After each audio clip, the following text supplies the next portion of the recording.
안녕하세요. 제이정입니다. 11월 1일 토익 스피킹 시험 후기 시작해 볼게요. Part 1, Question 1. 1번 지문에는 또 날씨 방송이 출제가 되었습니다. 어저께도 나왔죠. 날씨 방송. 단어는 어저께도 나왔었던 weather, 이게 또 나왔고요. weather forecast.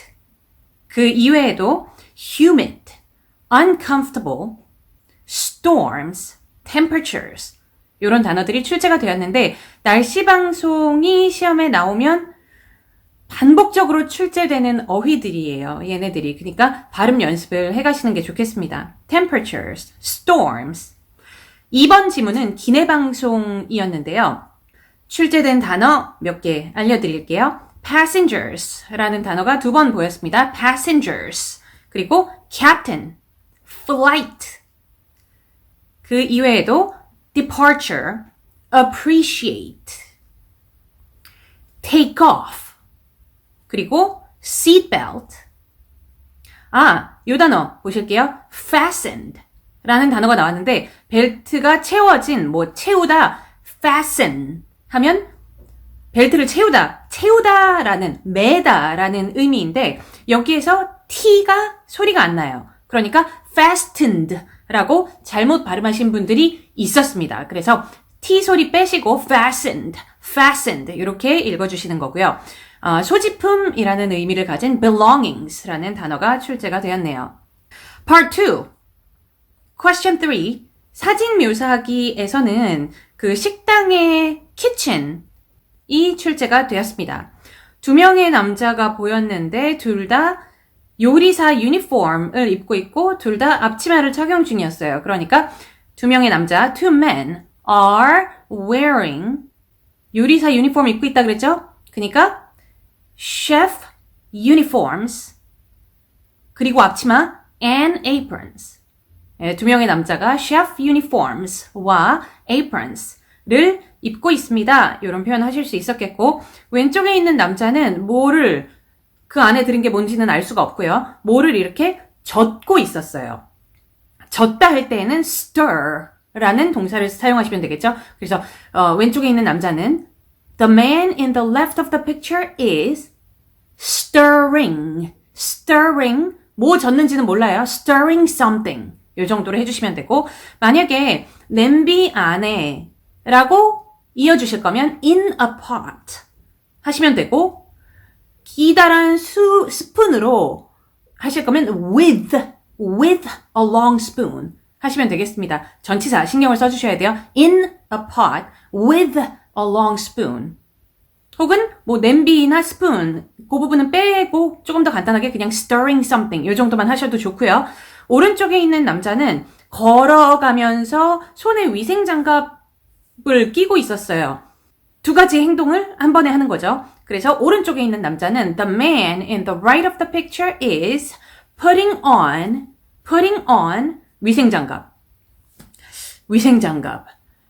이 단어는 여러 가지의 단어를 사용하실 수 있겠는데 cooking gloves 하셔도 되고 말 그대로 위생장갑에서 sanitary gloves 하셔도 되고 plastic gloves 이렇게 하셔도 되고 여러 가지의 단어를 사용하시면 되겠습니다. 여러 가지의 단어들 중에 하나를 사용하시면 되겠고 그러면서 걷고 있대요. 그러니까 그 뒤에 and walking 이런 식으로 2개의 행동을 한 문장에 넣어주실 수 있겠고요. 요 앞쪽으로 잘게 썰어진 그 야채들이 보였어요. chopped vegetable 하시면 되고 저 뒤쪽에 키친에서 사용하는 여러 가지 기계들과 집게, 스푼, 국자, 주걱 이런 용품들 있죠. 이런 여러 가지들이 보였습니다. kitchen supplies라는 단어를 사용하시면 방금 말씀드렸던 주걱이나 국자나 집게나 이런 용품들, 잘 자란 용품들이고 그 기계들 있잖아요. microwave, 전자레인지라든지 oven이라든지 이런 큰 기계들은 appliances라는 단어 좋아요. 그래서 supplies도 보이고 appliances도 보인다면 그 2 단어 붙여줘서 In the background of the picture, I see many kitchen supplies and appliances 이런 식으로 문장을 만드실 수 있겠죠. 네, 뭐 요 정도였습니다. Part 3 넘어갈게요. Part 3는 음악에 대해서 출제가 되었는데 신유형이 나왔네요. Part 3에도 기존 유형, 신유형이 있습니다. 구분하는 거는 그렇게 어렵지 않아요. 기존 유형이라는 것은 설문조사, 모르는 사람이 나한테 전화해서 설문조사 형식으로 진행이 되는 거고, 신유형은 아는 애가 전화해서 친구나 지인이나 아는 사람이 전화해서 수다 떠는 형식, 뭐 대화하는, 편하게 대화하는 형식으로 진행이 되는데 영어에는 반말이랑 존댓말이 없잖아요. 그래서 신유형이건 기존 유형이건 물어본 거 답변하시면 돼요. 네, 그래서 신유형, 기존 유형의 차이를 너무 확실히 두지 않으셔도 만점 받을 수 있는 시험입니다. 어쨌든 신유형이었어요. 그렇기 때문에 친구가 나한테 전화를 해서 물어보는 건데요. 뭐 음악에 대해서. 4번 문제가 뭐였냐면 How often, where?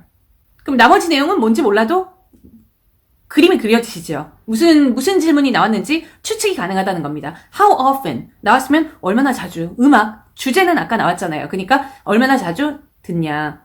그리고 어디에서 듣냐. 이런 질문이었는데 얼마나 자주에는 뭐 almost every day 이런 거 나올 수 있겠고, 어디 in my room 아니면 내 차 안에서 이렇게 빨리빨리 답변해 주셔야 되고, 5번 문제는 what kind 라고 질문이 시작을 했어요. 어떤 종류의?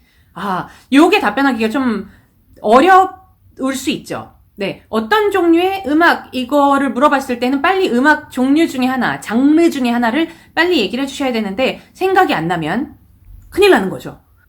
영어 실력에 별 관련 없이 이 단어 하나가 생각이 나줘야 돼요. 그래서 힙합이라고 빨리 얘기하신다든지, rock, jazz, 네, 이런 음악의 장르를 하나 얘기를 빨리 해주셔야 되고, 그게 되게 대중적인 장르냐, 대중적인 타입이냐 라고 물어봤습니다. 그럼 재즈이건 힙합이건 록이건 간에 이게 되게 대중적이냐 라고 물어봤으니까 되게 대중적이다 이런 답변을 하시면 되겠죠. 그 뒤에 추가 문장을 하나 더 넣어주실 수 있으면, 방금 여러분이 만약에 rock이라고 대답을 하셨으면 추가 문장으로 나는 록을 거의 맨날 듣습니다. 이렇게 추가 문장 간단한 문장으로 하나 더 해주시면 되거든요. 6번 문제는 내 친구가 나한테 뭐 하나를 recommend 라는 단어가 나왔습니다. 뭐를 recommend 해달라 그랬냐면 괜찮은 musician 이나 밴드나 음악 하시는 분들 있죠. 이런 밴드나 musician 중에 누구를 추천을 해달라고. 이름은 지어내셔도 돼요. 자, 제가 아이디어 하나 드릴 건데, there is a rock band.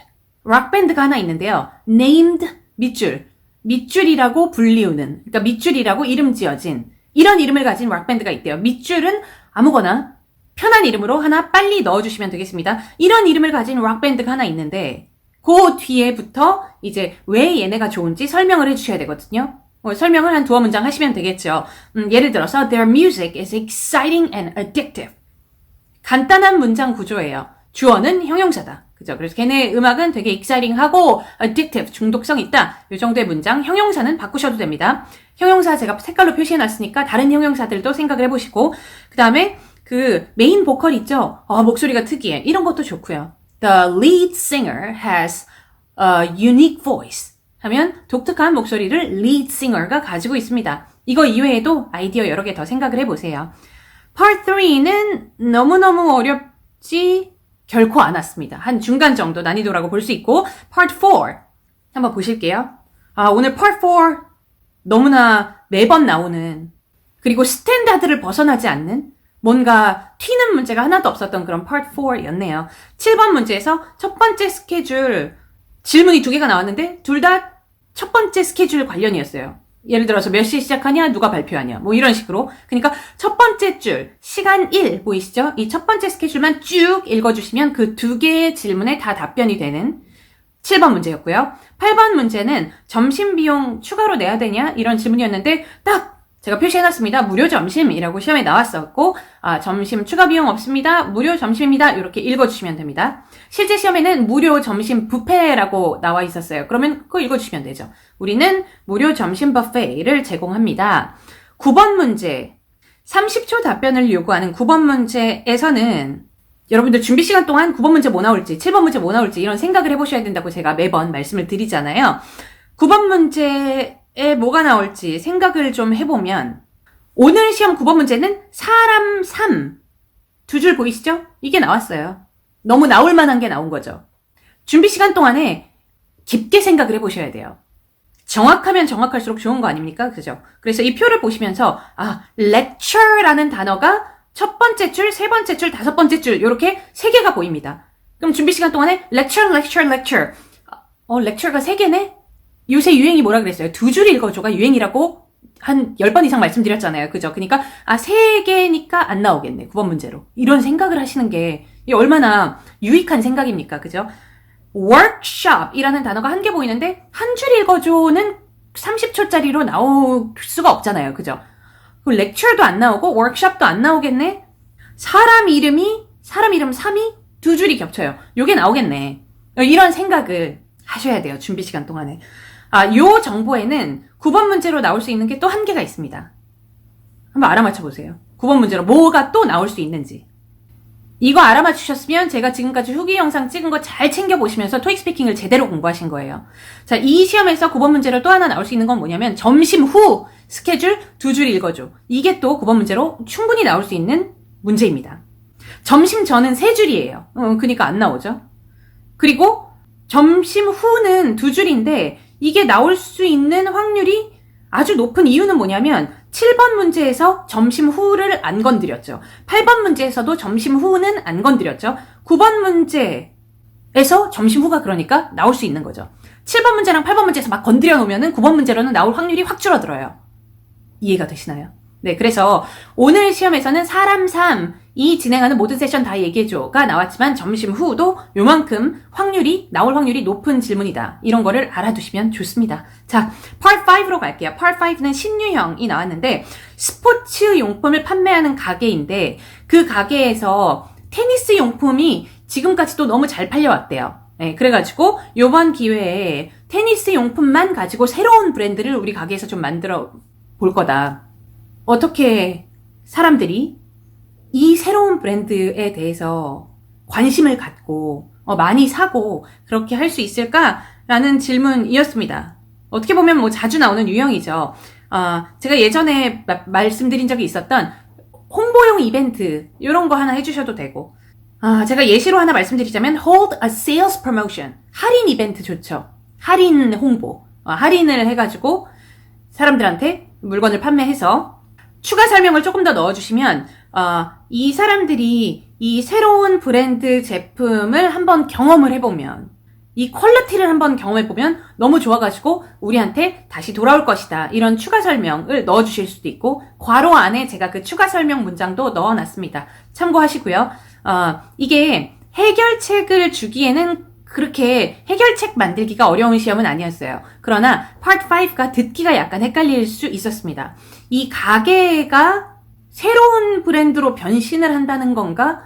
아니면 이 가게를 이제 그만하고 테니스 가게로 바꾼다는 건가? 이런 헷갈릴 수 있는 요소들이 몇 가지가 들어가 있었는데 이 시험의 내용은 제가 조금 전에 말씀드렸듯 가게는 그냥 스포츠 용품 파는 가게로 유지를 하는 거고 그중에 테니스 용품이 잘 팔리기 때문에 테니스 용품만 가지고 새로운 브랜드를 만드는 거예요. 네, 이게 그 내용이었습니다. 그래서 이 브랜드, 새로운 브랜드를 어떻게 하면 알리고 어떻게 하면 사람들이 좋아하고 할 수 있겠니? 예, 이게 시험의 듣기 내용이었습니다.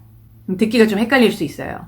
Part 6 넘어가 볼게요. Part 6 Question 11은 또 동의 비동의가 출제가 되었습니다.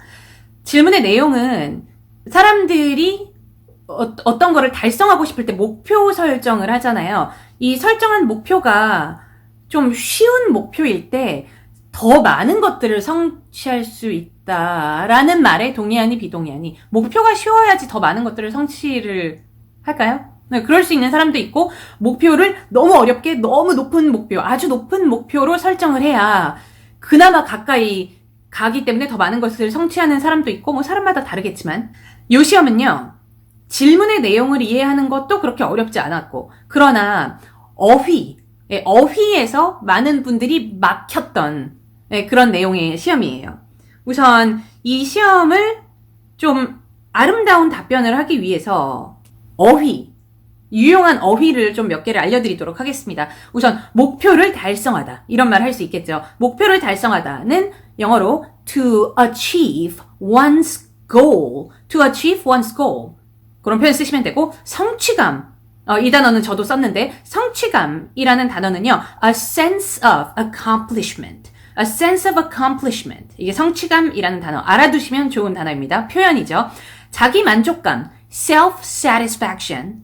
그럼 이런 단어들을 가지고 문장을 어떻게 만들 거냐는 여러분들이 고민을 해보셔야 돼요. 제가 지금까지 또 거의 매번은 아닐지 몰라도 한 2번에 한 번 정도는 말씀드렸던 A는 B에게 긍정적인 영향을 미친다. A는 B와 직결한다. 이런 거에 A랑 B 자리에 이런 단어들을 넣을 수 있잖아요. 그죠? 물론 단어를 바꾸셔도 되고요. 그래서 이런 표현들을 잘 활용을 하셔서 문장을 만들어 보시고 문장 만들다가 막히시면 저한테 언제나 댓글로 물어보시면 됩니다. 어려운 목표를 설정하는 거의 단점에 대해서 얘기를 하실 수 있죠. 만약에 여러분들이 답변을 agree로 선택을 하셨다면 어려운 목표를 설정을 하는 거의 단점. 이런 거에 쓰일 수 있는 단어들은 자신감, 이것도 self-confidence. 자신감이 떨어질 수 있다. 자신감 결여. 이런 표현을 쓰실 거면 lack of self-confidence를 쓰실 수 있겠고요. 실패 확률. 실패 확률은 probability, possibility 하셔도 되죠. probability of failure.